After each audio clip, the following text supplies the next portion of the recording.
Still the same minute restriction for Kawhi, despite the fact that PG is not playing tonight. As the ball is up, the game is on. The Jazz have it. They'll have it to start the fourth quarter as well. And the guy with the ball, Colin Sexton, let's remember last game against his team, Colin came off the bench for 22 points. That bench group for Utah outscored the Clipper bench 33-22 in that game. Olynyk gives to Vanderbilt. He too was absent in that game 2 weeks ago. Who wasn't absent? Lauri Markkanen. Again, he started the last game and played very well with 14 points against the Jazz. Marcus Morris Sr. will certainly add to that ledger as he knocks down the first bucket for the Clippers. Morris has been spectacular for the Clippers. He had 19 the last time these two teams met. Markkanen inside, off the window and in. He can score in such a variety of ways for Utah. And has found a nice home here in Utah. Tripped up by Zoo. They get it to Morris for the transition three. Hits short, rebound back to Zoo and lays it in. The barricade rumbles down the lane. Finishes high off the glass. No, Zoo with the rebound. A fadeaway little hook shot. And Ivica Zubac has his fingerprints. He has been, you look at the numbers like kind of behind the curtain, even though his statistics don't jump off the page, his impact has been large. Jackson behind the defense and flushes it in. Timeout, Utah. Jackson fronting Olynyk, who has good position inside, but Morris taps it over to Markkanen, who glides in. Nice play there for Utah. Ball fake, and then Olynyk knocks it free. Great defense there for Utah. And Horton Tucker is back the other way. Picked up by a backpedaling Morris. Lobs it to Markkanen. He has 9 of the 15 for Utah. Got a lead as large as 5. Clippers largest is 4. Morris, baseline spin. It's good again for Marcus Morris. His second basket. Clippers by 2. You move Clarkson up as a starter, and then you have the youngster Sexton coming off the bench. Jackson misses on the floater, but it's a ferocious follow from Ivica. From above the arc. Jackson with a rebound. Wall in overdrive. Challenging Clarkson to the rim and lays it in. John Wall puts the Clippers out in front 24-18. Make it now 4 straight turnovers. Powell centers it to Wall. Lobs it back to Powell. Makes the grab. Counted and a foul. 31-22 Clippers shooting 56% from the field. Horton Tucker fades and fires and fills it up with 2.2, leaving some meat on the bone here for the Clippers. Wall beat the buzzer. The shot has a chance. Oh, it goes in for Wall. 34-24, Clippers at the end of 1. Leonard getting the start here in the second quarter. He had 2 points in that first frame. Draws a crowd. Good ball movement. Powell open for 3. Left it fly. Yes, sir. Norman Powell with 10 points in 5 minutes. Colin Sexton cuts the lead 39-28.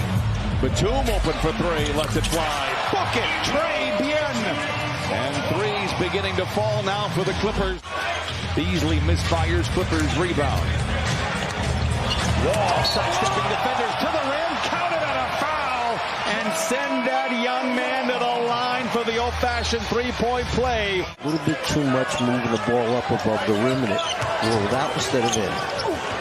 Vanderbilt. Back to Clarkson for the contested 3. It's good. Whether it's contested, it's open. He's lethal. That's his second basket. He has 8 points for Utah. Coffee in the corner. Back to Leonard.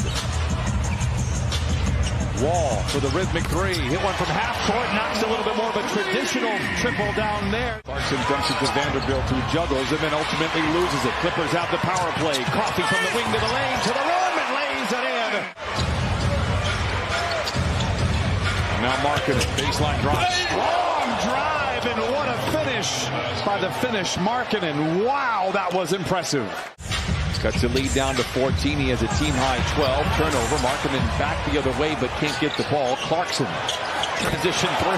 I mentioned it earlier, the greenest of green lights. It's because he can do that. Something to pay attention to. They've got 5 triples here with 4.5 to play in this second quarter. Jackson forcing the issue. Oh, puts it up and in. Counted on a foul. Doesn't pull the trigger instead. Wrestling with Sexton. Finds man in the corner. Hot potato 3 in the air is good. Oh, sometimes it's better to be lucky than good. Of late, Terrence Mann has been both. Still playing very well offensively. They are 10 of 18. Clarkson responsible for a few of those buckets. A whirling dervish inside. Ballerino's feet for Clarkson. Rebound for Utah. Let's remember Olynyk has 3 personal fouls, and I like it. Ty Lue trying to get Kawhi Leonard involved early on.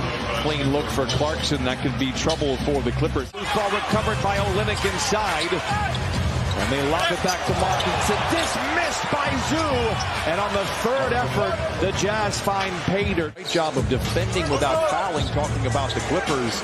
Utah so far tonight, 11 of 12 from the free throw line. Morris dials it in his third bucket. He's got 6. Zoo controls. Couple of block shots for Zoo here tonight. Leonard all alone for the punch. It's 76 to 68. Clippers out in front.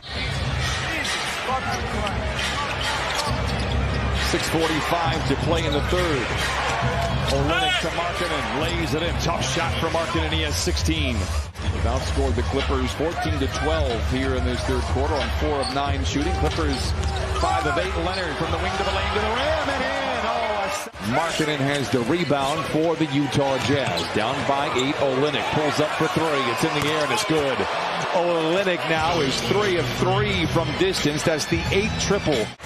Clarkson gets around his defender and wall, but then met at the free throw line by Jackson. They give to Beasley. He has been dormant so far, but that's a big shot for him. After the Clippers have led by as many as 17, Beasley for 3. Markkanen with the tap in, no, gets his own rebound, counted and a foul. 7 of 13 from the field. They're shooting well, but the Jazz have 5 more shots on goal. Why? There's another turnover, the 7th on Wall. Horton Tucker for the lead, counted and a foul. Tries to get downhill, stumbles, loses his footing. Ball is up for grabs. 7 to shoot for Utah. Horton Tucker for 3. It's good. Not a 3-point shooter. Christina talked about at halftime the attention that the Utah coaches would spend on the fast break points. Clippers without a fast fake bucket here in the third as Markkanen lays it in. Tough pass for Zoo to handle just a bit out in front of him. Horton Tucker and the Jazz back the other way. Clarkson, Markinson lays it in. And Markkanen now it is 93-86 Utah. No, control tap by Coffey. Clippers reload. Powell spins into the paint. Wrap around to Batum underneath and lays it in. What a great possession for the Clippers. Controlled by Beasley. Does not have numbers.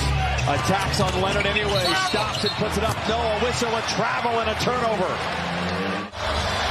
Coffey spots an entry to the house. A double clutch and he lays it in. The Grim Reaper puts the Clippers out in front by 1. Kawhi up and under, swings past to Coffey, down the lane, to the rim, hangs inside, oh, he hits again! The Brewmaster delivers and ties up this score. Zeus wasn't in the cylinder, and that could have been a turnover, and there it is. Batum Levelashity takes it to the house and lays it in! Batum sinks his talons into it. Powell for 3! Yes, sir! Always going after the basketball, trying to keep it alive, and Clippers did a very good job in that possession defensively. Reggie for 3. It's good! 3 of a kind for Reggie Jackson. The Clippers. They'll need one to slow down Clarkson. Off the window and in. 26 for Jordan Clarkson. That's a game high. If you're wondering who I mean, I'm talking about Batum, Powell, and Coffey can defend. And the beats the Zubats guy, not too bad either. Jackson skips off the screen, plays back to Zoo, got a little fancy. Zoo recovers. Clarkson swings it to Horton Tucker. Not much of a threat from outside, even though he's hit one already. Spins, fades, fires. What a shot by Horton Tucker. 3 wins this year when trailing by 2 or more possessions in the fourth quarter. Reverse layup for Norman Powell. 28 for Powell. Clippers by 10. Ty Lue had a hunch. His hunch was right. Well, if you have a hunch about Amir Coffey, it's going to usually work out pretty well. We saw it last year. He's a player. That'll do it. Clippers battle back.